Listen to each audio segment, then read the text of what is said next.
Love, exciting and new. Hello, Hannah Waddingham here. Have you seen the fabulous new Sun Princess? World-class entertainment, exceptional dining, and the greatest pizza ever. It's a love. Don't miss our Come Aboard sale with up to 40% off and free room upgrades. Visit princess.com or call your travel advisor to book. Princess Cruises. Terms and restrictions apply. Offer ends 2/28/25. Ships of Bermudan and British Registry. This episode is brought to you by Abercrombie. There's nothing better than the perfect jean and going out top combo, or an outfit that perfectly matches your plans. Abercrombie's relaxed jean goes with every occasion. Date nights with something lace, or daytime with a cozy sweater. And their barrel jean will surprise you. It's the trend that will become a staple in your wardrobe. Abercrombie denim comes in tons of rises, fits, and washes. Find your perfect pair online or in store. One of the neighbor's kids was bitten by the Rottweiler? Yes. How do you know that? The tenant called me to complain about it, to see what I can do with it. He said he needs to take care of his dog. And I called Mr. Trippy and asked him, said, you need to control your dog. Okay, did that happen? I don't believe so, and I was there, and I'll tell you why. Because she had no marks to show anything, for one. This is the plaintiff, Tony Trippy. He says his former landlord's playing games with him. He's skirting the law, and he's here to teach the scammer a lesson. That's right, the louse owes him money for a security deposit. He has a history of stealing former tenants' money, and he's here in the good name of the law suing him for the $5,000 he's owed.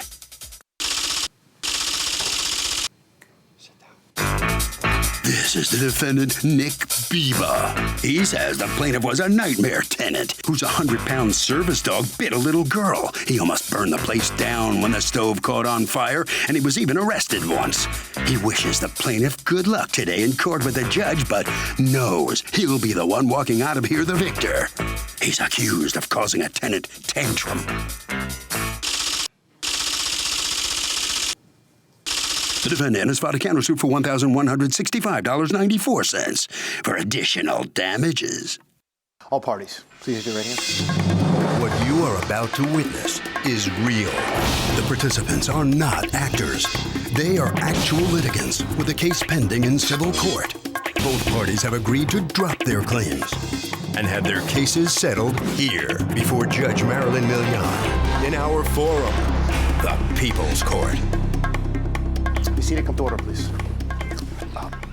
Thank you. Litigants have been sworn, Your Honor. Thank you, Douglas. You're welcome, ma'am. Tony Trippy, you are suing Nick Biba, Yes, your former landlord, for the return of your $1,500 security deposit, as well as interest, as well as pain and suffering, because according to you, he inappropriately kept your money. And Mr. Biba, you're counterclaiming an additional $1,165 beyond the security deposit in money that you say you are out in damages. Let me hear from you first. Okay, I'm not going to be exactly on dates because it's not me, but about 2.5 years ago, I moved into the apartment, and when I moved in, I didn't tell him I had a service dog, which I don't have. You did or you didn't? I didn't. He found out through the tenants, and he questioned me on it.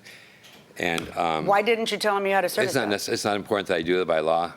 I don't have to tell anybody that I'm... No, you're allowed to have the dog, but where do you get that you don't have to tell anybody that you have a 100-pound Rottweiler? As soon as you tell somebody and they see a dog like that, they can refuse you and give you different... They can't refuse you. That's exactly the point of the law, is that they can't refuse you a true service dog.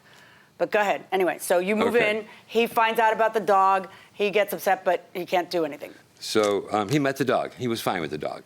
In the course of living there, I noticed that on the flooring, it was an inexpensive press board type, cardboard type, imitation hardwood floor. And it was starting to come up in little spots, you know. And make a long story short, when I left, I knew that Did you ever alert him to that, Yes, that it was I did. coming up? Do you have that in writing anywhere? No, we just communicated always on the phone and texts and so on. He had sent me a list of things he wanted done. Why were you leaving? To move to Puerto Rico. Okay. And when you were leaving, what kind of notice did you give him? The proper legal notice through HUD with my counselor from the VA and so on. Okay, Written so notice. was part of your rent being paid by HUD? Yes. So he tells you, I want this fixed, and you fix a bunch of things. All right, then you leave, and were you under the impression you were going to get your security deposit back? Yeah, because he came out that Saturday and he walked through everything and he said, well, geez, today's Saturday. I didn't bring anything with me. So I said, well, I'll be here until Wednesday when I leave. So, and if I don't have the money, then we'll pursue this in court. Why would you say that? He has 30 days to return your money. Because I know the way Pardon? I know the way certain landlords are. Okay. Okay. So then 30 days pass, do you get a letter from him? Prior to leaving, about 2 months prior to moving, I requested a special inspection from HUD. Okay. Prior to moving? Prior to moving, because I could foresee all this. I'm not a mind reader, but there's certain things you can just read the writing on the wall. Were you supposed to leave on April 30th? No. There was an agreement that you would leave in the middle of a month? Yeah, it was up legal. When you give more than 30 days notice, you and the landlord agree on to the date. He agreed. He agreed for you to leave May 7th. That's my question to you. Yes. In the middle of the month? Yes. Did you agree for him to leave in the middle of a month? Right. Okay, so now, you said you had a HUD inspection. Do you have the report that they issued? Do. Okay, great. And then do you have pictures of how you left the place? Well, I have pictures of the damage. He inspected it that Saturday and was pleased with everything, according to what he told me that day. But it was Saturday and he didn't bring his money with him. The banks are closed, blah, blah, blah. And as far as that, Hold on. What am I looking at? All I see are gray, shades of gray. The top picture you're looking at is the actual stove liner. What happened? Was there a fire? Pretty much. It deteriorated. It's cheap. They're little dollar things you put in there. Was there a fire, yes or no? Yes. Okay, how did the fire happen? Poor maintenance of the stove. Nothing was cleaned underneath there or anything. Well, you're the guy who's supposed to maintain the stove and clean it. I don't know what you mean. It's falling down. The stuff is rotting and falling down. This is the burner, correct? Right. I have pictures of the stove, actually. Yeah, let me see actual pictures will be better. And then what's this a picture of on the bottom? That is the actual heater. And what you'll notice when you read the inspection is where it talks about the dampness and the moisture in the building, and that just showed rust on it just from sitting on the floor. According to you, during the tenancy, one of the neighbor's kids was bitten by the Rottweiler? Yes. How do you know that? The tenant called me to complain about it, to see what I can do with it. He said he needs to take care of his dog. And I called Mr. Trippy and asked him, said, you need to control your dog. Okay, did that happen? I don't believe so, and I was there, and I'll tell you why. Because she had no marks to show anything, for one. Well, did you see your dog lunge? What? Did you, I don't know how to Yeah, he plays, he jumps, he's a dog. Yeah, but you're supposed to have your dog under control. He was on a leash. Right. She kept walking On a back and leash? forth right in front of us. Okay. Okay, and she wasn't a little girl, she weighed 220 pounds. First of all, take it down a notch. Okay, well, I don't like the way you're talking to me right now. I'm well, sorry. That's unfortunate for you if you don't like the questions I'm asking. It sure you. is. No, the Okay? questions are fine. But you It's still have to presentation. show respect for Then the show me it, please. judiciary. I'm showing you complete Okay, respect. well, I'm You a just disabled don't vet like with the PTSD, content and I don't like the way you're of my approaching me with this. questions. Your dog has to not only be on a leash, but be on a short enough leash for you to be able to pull your dog back. If it's truly a service dog, it should be listening to you. Does your dog have a muzzle right now? No, it's a soft leader. Okay. So what ended up happening? Did that neighbor call animal control? Oh, that's what I told him to do, call animal control right away. Did the neighbor call animal control? I'm not sure if he did or not. Did animal control ever contact you? Yes, ma'am. They did, so they did call animal control. And what happened with that? They came out and just took a report. Did they fine you? No. Did you have to go to court? No. Okay. When do you get his letter telling you he's going to keep your security deposit? I never got that letter, so... Well, in your complaint, you say you got it after 30 days. Well, I never got it after 30 days because... No, I'm sorry. Let me read from your complaint. I received the letter after 30 days. Maybe I did. But it was past You don't know if you received a letter? That's not the subject of the lawsuit. No, I don't. I keep trying to explain to you that I'm a disabled vet and I have some issues, okay? With my PTSD and so on, and short-term memory loss. Okay. So did you postmark the letter? Do you have did you send it certified receipts. receipt? In fact, you sent it on what day according to the certified return receipt? I believe it was on the 12th or somewhere around there. Yeah. Yeah. And what day did he sign for it? It says 6/29 on here, So he just didn't pick it up? I guess. Okay. So now I want to see from you receipts for the replacement of things that you are saying needed replaced. I see the pictures that you say show the damage to the floors from the dog's nails and other places. This is the floor in another unit that's 10 years old. Correct. What kind of tenant was he during the time that he was there? Well, it was a trouble from the beginning. Because when he first came to look at the apartment, he had He was supposed to be a homeless vet that was, disabled, so he drives up in this real fancy Mustang all decked out. And I was like, that's a little strange. So I show him the apartment, and he says, I believe he had the dog with him. And I was like, I can't rent this apartment to you. My ad specifically stated that I don't rent Okay, it. but you know that you have to allow them to rent if they have any kind of proof, documents. and you right. can now I never basically just got get any that kind on of the documents. internet. I mean, that's just the way it is right I now. understand that. The first thing out of his mouth was, well, I'm going to sue you then. I'm going to sue you. If you don't rent it to me, I'm going to sue you. That's exactly the first thing he said out of his mouth. And I was like, Yeah, and he has that right, actually. and I was like, okay, that's fine. I said, I explained to him that he needs to be, that if the dog does any damage, he's going to be responsible for it. Okay, I'm looking at the floors, and the floors are damaged. I'm looking at them, and to say, well, they were cheap is not really an answer. The floors are damaged with little pock marks, which look to be of nails of a dog. I have dogs. I think the inspection speaks for itself. No, it doesn't. The pictures speak for themselves. Now, I'll look at the inspection, but when I'm looking at the floor, the inspector has no way of knowing whether that was there before or wasn't there before. Where's the You can see the inspection seams report? where they meet. That's where it's coming up. Okay, I need the one with nothing crossed out. HUD wouldn't do that. Who is this from? I don't know who this is from. This could be from your You can friend. call them. I'll give you the number. It's HUD. No, what I want is an actual HUD report as opposed to what this is. This is something from someone named Cheryl. She no longer worked for HUD. So they had to contact her. So they had to go through HR or whatever. They don't just give phone numbers out. Yeah, but you could have your best friend write this. This isn't an inspection report from HUD. A simple phone call to HUD would clarify all this. There's no such thing as a simple phone call to HUD. You know that. I know that. He knows that. That's not my job. But you That's can't not check how on it something works. like that. That's against the law for you to go out and spend 5 minutes to check on something.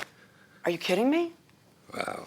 Me go check on something you're supposed to bring to court especially to if you're prove going by up? law, you want to do the right thing at the end of the day. Yeah, I do want to do the right thing. So here's what I'm going to do. Do you have evidence of replacing the floor?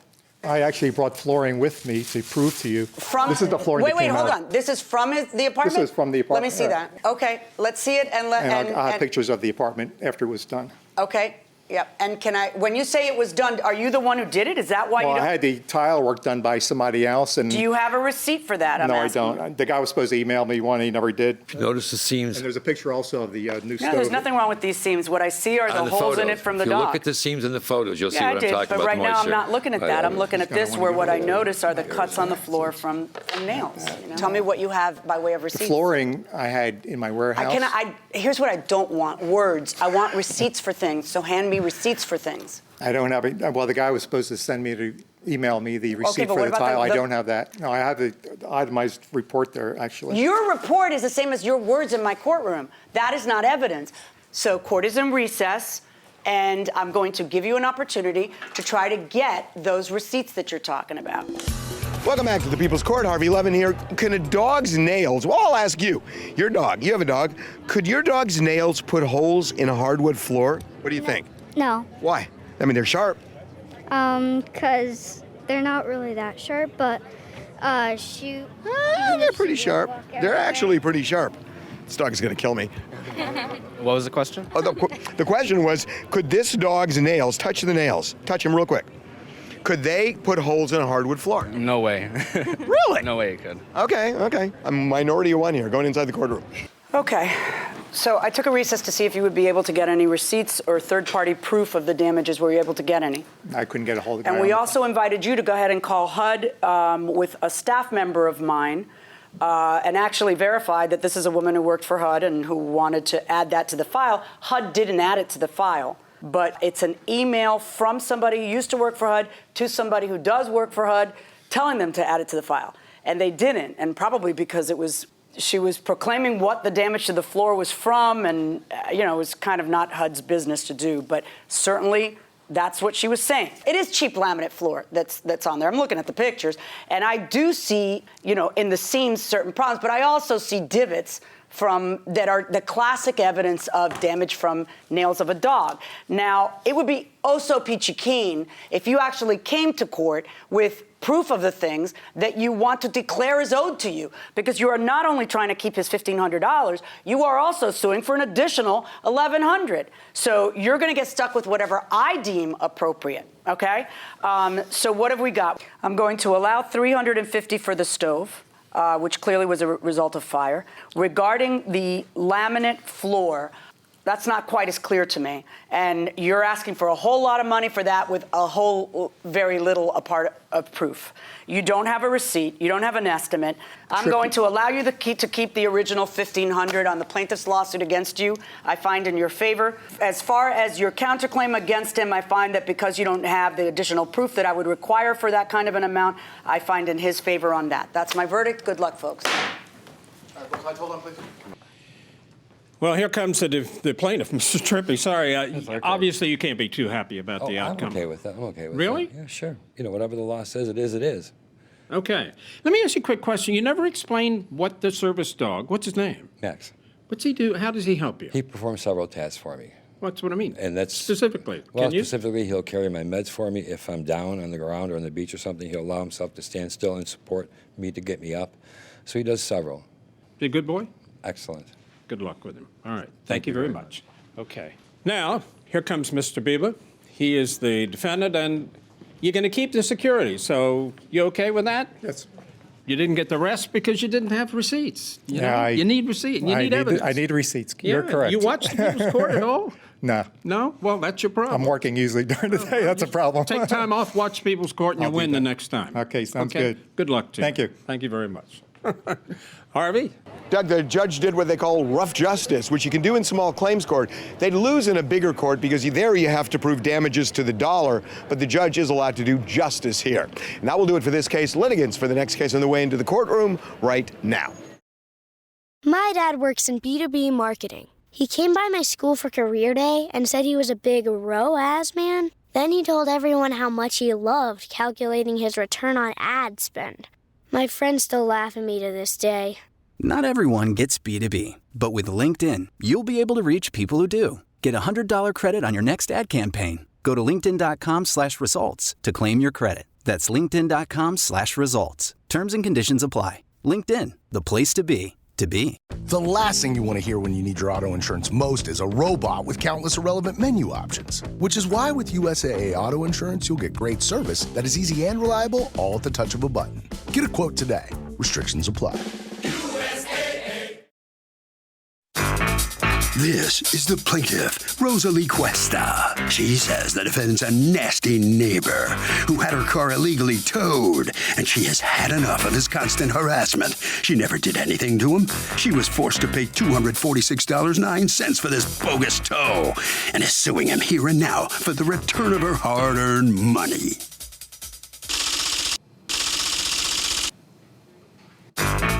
This is the defendant, Jesus Maldonado. He says the plaintiff blocked his driveway with her car because she likes to start up with him, and he simply called the cops and she was given a ticket. After that, the city came and towed her car away, and now she's mad at him? Please, the plaintiff's the one instigating things. She blocked his driveway and got what she deserved. End of story. He's accused of getting into it with a neighbor.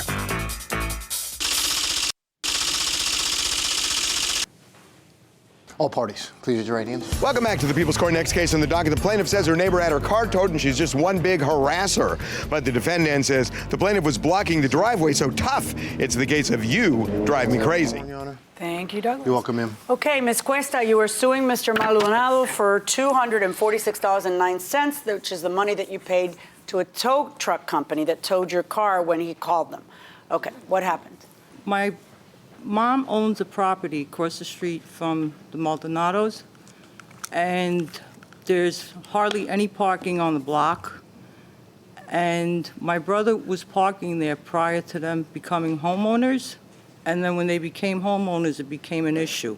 So Parking where? In the parking spot. But the parking spot's not an issue. The driveway blocking is an issue. The driveway curb extends, it's supposed to be an 8-foot curb, and it extends 9 feet further. Further? Yeah. It's supposed to be an 8-foot driveway? Yes. And it's how long? 15. Okay, that's not 9 feet further, but okay. So so there's an additional 5, 6, 7 feet of driveway that there shouldn't be, you're saying? Right. When did you find that out? When my vehicle was towed, I went to the consulman's office and I asked for their assistance, and they contacted. But did you have a suspicion that it had been cut wider than allowed? It looks wider. Everyone parks there. No one's been towed except my car. Did they have something against you? I have no idea. I know when my brother was parking there, I can't repeat the 2 words that his wife called my brother as he was leaving the parking space. Son of? No, F. Oh. And then the second word. All right. Yeah. On another occasion, he was sitting in his car in my mother's driveway. She stood across the street, took out her cell phone, was taking pictures of him, and after that, we got a call. An inspector showed up from the Department of Buildings. Someone anonymously called and stated that my mother had an illegal apartment. And my mother... did she? No. Okay. My mother's 94 years old. Okay. The reason I'm there is she's currently on hospice. Okay, I'm sorry to hear that. She has advanced Alzheimer's, aortic stenosis. Okay. So there's no question that you parked it going into the driveway that's there, correct? A few feet into the driveway that's there. Yeah, it appears that it's... Do you have a picture of how her car was parked? You actually have a picture. Before you called the cops, you took a picture, right? Yeah. Okay. So this is an actual picture. This is your driveway, which is a 15-foot driveway. All right, so the car is parked over. According to them, you let other people do it. You just don't like them for some reason. Is that true? No, I let everybody park there. Okay. But that there, as you can see in the picture, is not only her car. I towed both of their cars. Why would you tow this car? This car's like 1 inch in. Because I couldn't get out. Why can't you get out? What do you drive? A Mack truck? I mean, you can get out of there. Come on. God forbid if I would have hit her car. Yeah. I would have been getting sued for hitting her car. Yeah, but a car fits in between those two cars. And I mean, from looking at these pictures, a car fits. If it would have, the cops would have never. Why don't you like them? You're entitled to not like them. It's okay. Has there been some bad blood? Is this your wife? Yes. Okay. So is there like a perennial problem with this family parking there? Is that what's going on? No. Everybody from, like she said, the block parks there. There's never been an issue. What started it about March was she approached me and she asked me not to park there because I have a driveway, or not to block or park in front of my house. To be respectful, we have a driveway and her mother's elderly, and not to use street parking, and all of a sudden... Wait, but they're doing it. Yeah. You have a parking space and yet you have a second car, so you want to use off-street parking. Yes. Can I speak? Right. Is that a yes or a no? I never said that to her. Okay, that's fine, but you do have 2 cars, so one of them parks in the street, right? Yes. Okay, go ahead. I forgot the word that was used, something about ridiculous, that we shouldn't use that space. And I said, what's ridiculous is that your brother constantly parks in front of the house and blocks my driveway. So that's what's ridiculous. Okay. Then a week later, we got called by DOB. You got cited for having an illegal driveway? Yes. Because your driveway is almost double what it can be? Yes. Right. I presume that you bought the house that way. Yes. But nonetheless, you have an illegal driveway. Correct. And so what the government... No, yes, you do. I've seen the citation. You have to remedy it. Right? Well, we went to DOB. We got it dismissed. Oh, tell me about that. So if a driveway is too big when you buy it, it doesn't fit the zoning laws, is it your problem when you buy the house, or is it the prior owner's problem? It's the prior owner's problem, because they should have disclosed that to you before they sold you the house. But if they didn't and the city says, uh-oh, who's responsible? Is it you or the prior owner? It's you, because you bought the house and you're taking all the problems along with the house. I think you're right, going inside the courtroom. We went to DOB, we had the hearing, and they dismissed it, and there was no correction. They dismissed it, why? I don't recall the reason why. Can I see any paperwork you have to show why? Did they tell you had to fix it anyway? No. When did this happen? You were told when? September 16th. Has there been a second citation issued to you? Yes. Yes. After she was towed. I knew it. Okay. The day after. She gets towed. She goes to the councilman's office and says, what the heck? And there is another citation. Legal curb cut leading to garage is shown on plans as 8 feet long, not including splays. Current curb cut is 15. So it's actually, you know that it's non-conforming. You got lucky and it got dismissed. And then you call to get them towed and bring this down on yourself again. Sounds like a bad idea, right? So it's not even like I can say at the time that you request the tow, you don't know that we have a problem. You do know because you got cited for it and had to hire a lawyer. Wow. You actually have a security camera on your house? Yeah, we have Because of problems with them or just reason? No, security reasons. So this is your car getting towed? Yes. So he could have just called my cell phone. Well, he could have, but that doesn't make it. Look, either you can park there or you can't. How do I know how many feet in she was? When I look at the picture, I'm supposed to figure out if that's the legal part, the illegal part. She's supposed to know it. When's this picture from? That's the day you get towed. Right. I can't believe you called for a tow when you know that the next thing she's going to do is call them and come out. You know she's going to do that. She just did it a few months earlier. Don't you think in your head, she's just going to do it again and I may not. Oh, you guys are crazy. All right. But based on what I'm looking at, I am going to order them to pay you the cost of the tow. Because legally speaking, you may not have even been in violation. And they know that, and yet they called and had the tow on you. $246.09 verdict for the plaintiff. Thank you. All right, both sides, hold on, please. So the plaintiff prevails. The Maldonados are going to have to pay her for the tow. That was a bad idea now, when you think about it, wasn't it? Yeah. I guess so. And what are you going to do about your driveway? We'll see what happens when we go to court for that. You're going to have it changed. Guess so. We'll see what happens. You got it tossed out once, right? Yeah. But then you got cited again, so you're going to go through all that again. All right. Guess so. Well, good luck to you. Okay. Thank you. Sorry. Okay, Ms. Cuesta. Good for you to come back to court. You did the right thing. I think I did. Was it a tough decision to come to court? No, it was something I had to do. There was other ways to handle this. He has my cell number. Yeah. He could have rang the bell, and he knows the situation with my mom. She's very sick, so I believe it was an intentional act. Well, you still got to live with them. They're still going to be your neighbors, right? If I were you, I'd be careful parking. I'm always careful. Good. That's Okay. why I came here. Good for you. Congratulations. Spoke the truth. Good enough. Thank you, did. sir. You're very welcome. Have a good day. Thank you, ma'am. Thank you. Bye-bye.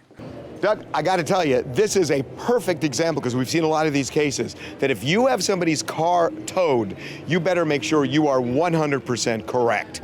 And that will do it for this case. Litigants for the next case on the way into the courtroom right now. Chronic migraine, 15 or more headache days a month, each lasting 4 hours or more, can make me feel like a spectator in my own life. Botox, onabotulinum toxin A, prevents headaches in adults with chronic migraine. It's not for those with 14 or fewer headache days a month. It's the #1 prescribed branded chronic migraine preventive treatment.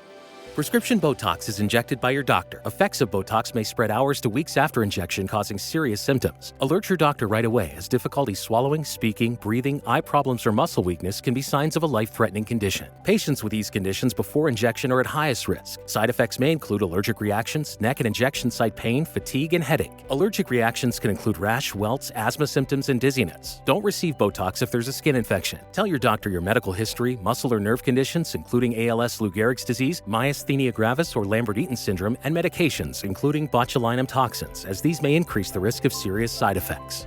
Why wait? Ask your doctor, visit BotoxChronicMigraine.com, or call 1-800-44-BOTOX to learn more. These are the plaintiffs, Frederick, William, and Lana Truby. William says he purchased what was advertised as an immaculate boat from the defendant. And when he put that thing in the water, it sank. That's right. The seals were all cracked. The defendant falsely advertised the boat, and they're here suing for the return of the $2,000 purchase price.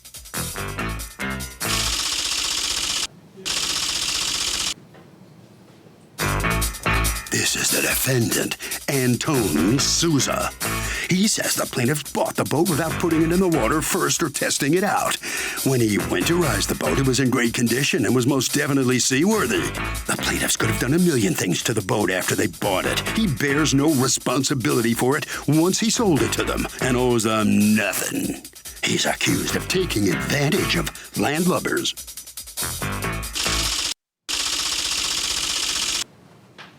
All parties, please raise your right hands. Welcome back to the People's Court. Next case on the docket. The plaintiff bought a boat from the defendant. When he put it in the water, it sank.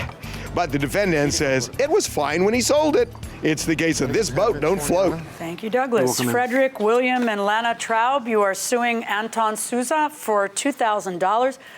The cost that you paid for a motor vote plus an extra $100 just for good measure for time wasted. All right, William, you are how old? I am 19. 19. All right. So you're the one who actually looked at the boat, saw the boat, and wanted the boat with a couple of friends? That is right, Your Honor. All right. Tell me what happened. Where'd you find the boat listed? I found the listing on Craigslist. Okay. So I made contact with the defendant to go and reach the boat. Went with a couple of friends. We're going to go half on the boat. Ended up fronting the money first. The defendant claimed that the boat was completely perfect, was ready to be seaworthy. We ended up Was there an advertisement that you answered? Yes. Do you have the advertisement with you? Is it in there? Do you have the advertisement with you? Yes, I do. Yes, ma'am. Yeah, why don't we both look for them and hand them to the judge. How old was the boat? It is 1998. 1998. That's incorrect. What is it? 93. Yep, it's 1993 according to the advertisement you just handed me. It's as old as my marriage. 3-liter Mercruiser 4-cylinder fuel-efficient engine runs great. Great boat for someone who's interested in getting into this amazingly fun recreation. The boat is in good shape, was made in 1993. Previous owner replaced all flooring, put in new carpet with a brand new Mercruiser Alpha 1 outdrive, which cost him $2,000 alone. I replaced the bellows and made a new engine cover and bench seat. I also replaced the starter. How long did you have the boat? I had it for 1 summer.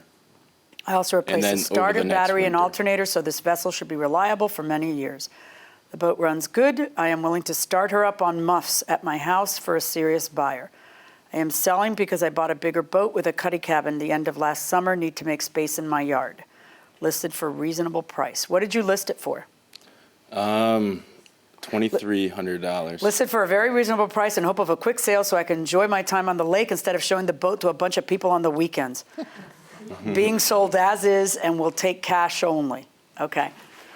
You end up buying the boat, but you don't put it in the water before you buy it, right? That is correct. Why not? Just because of the time consumption and the boat Because of started what? right there. Because of what time? Correct. Because it's too time consuming? Well, we ended up picking the boat up at 5 a.m., so. Well, then don't pick it up at 5 a.m. I mean, right? Like, so I take it he never requested to have it put in the water. No, he did not. And now, had he requested to have it put in the water to see if he wanted to take it, what would you have done? I would have trailered it down to the lake, put it in the water, started it up, went for a ride. Okay, because you don't even have to pay somebody to do that. You've got a trailer and you've got the lake. I have everything I need. Right. Did you ever suggest to him that he should do that? No. Okay. So is this your first boat?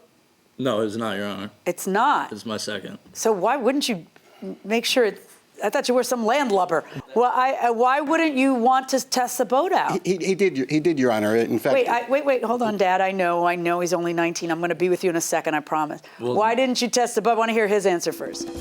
So, if this guy buys a boat, he doesn't even put it in the water, and it sinks when he does finally after he buys it. Out of luck? Totally out of luck. Why would you buy a boat and not try to put it in the water to see if it actually floats? It was dumb not to do, but if it did sink immediately, is he still out of luck? Of course. I mean, he took the boat. It's his fault. You're going to get the final word. And he paid too much money for something that he didn't even try out. Well, you know how much money a boat that sinks is worth? Nothing. Exactly. Going inside the courtroom. The ad just stated, it was in immaculate condition, and he promised that it had major repairs and everything was replaced. Okay, I don't see the word immaculate. Not that would matter. Did you find any of the things that are actually stated here to be false? Correct. So he said that he replaced the bellows. I took it to my maintenance shop, and the bellows were completely broken. Okay. Go ahead and hand me that, and then, so tell me how you find out that this is not Paradise Found. You go into the boat with your buddies. Correct. So I take it out onto the lake probably about a week later for the first time. As we start making it down towards the middle of the lake, we notice there's significant water coming into the boat. Long story short, it started to look like the Titanic, and we tried to, get to land as fast as we could, and then the transmission started slipping out. Okay, did you happen to video the water that it took on? I did not, Your Honor. it didn't occur to anybody to pull out their phones and video that? I think they were just worried about not having to paddle. About not having a paddle. Well, you know what? It takes like 4 seconds, and these, gosh, they video everything, and they don't video this.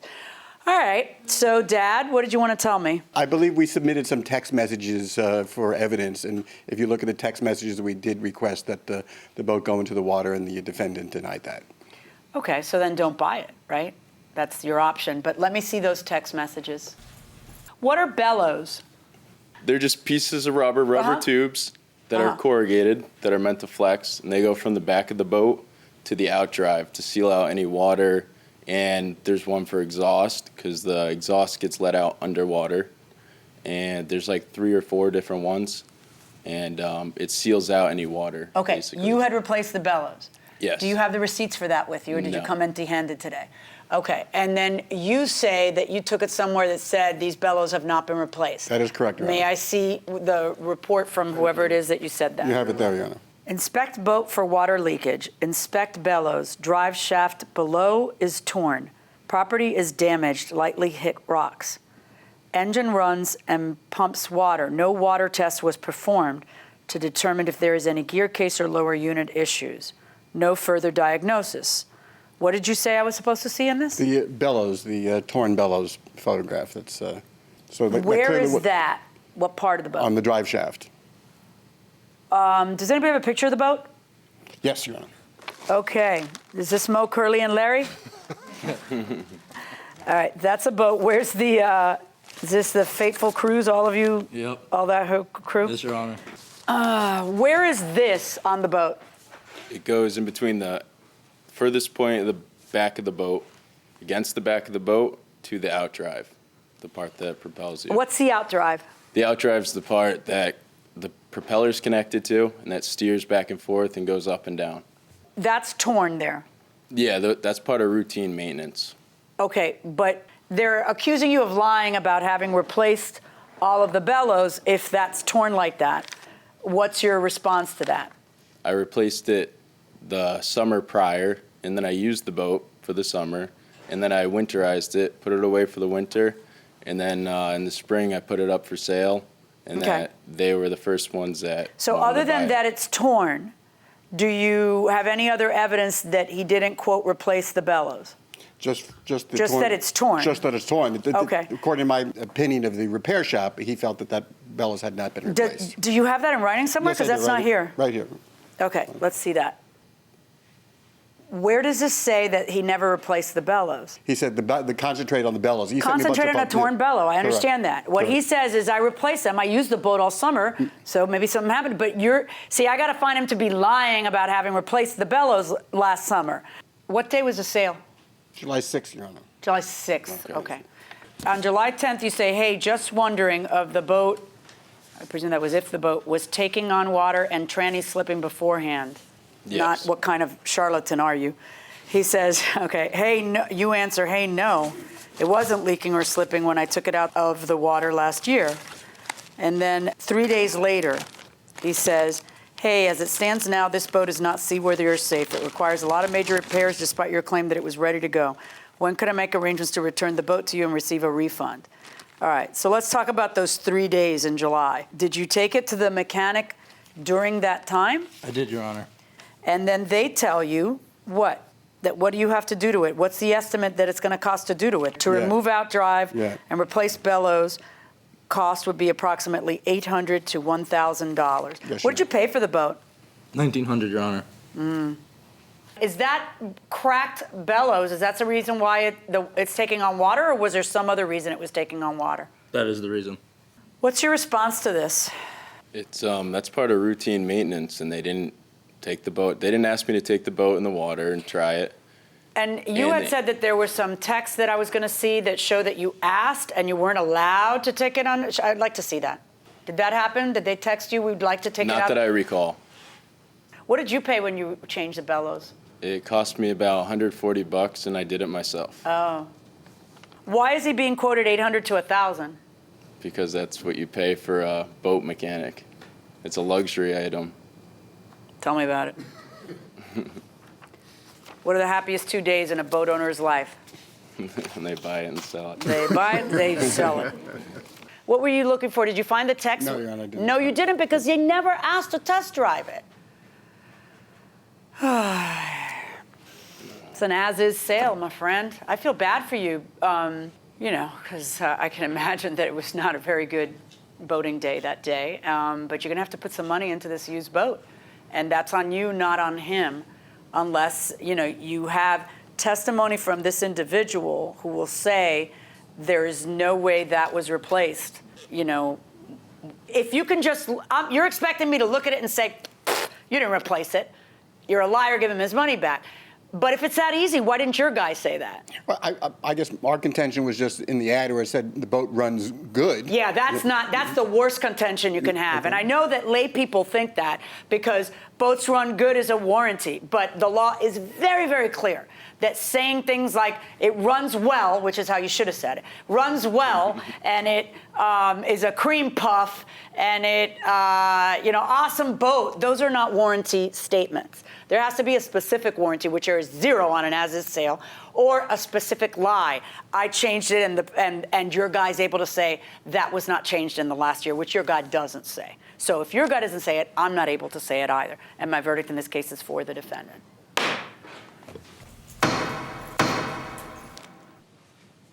Well, it did not turn out to be a good day for the Taub family in the People's Court today. I'm sorry for you folks. Do you understand the judge's verdict and why she made that decision? Yes, I do, Doug.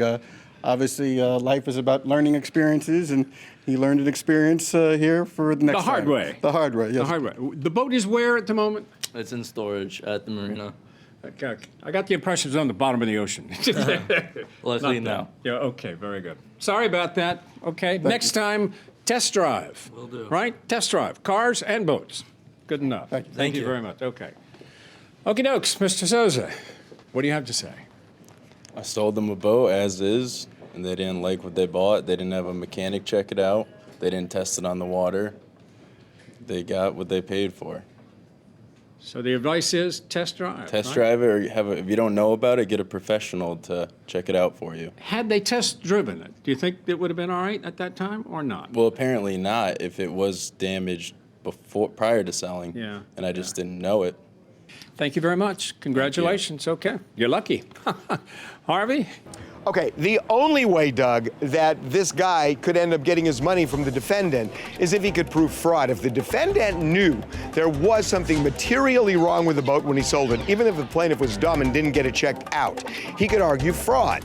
And that's a material omission of a fact that's really super important.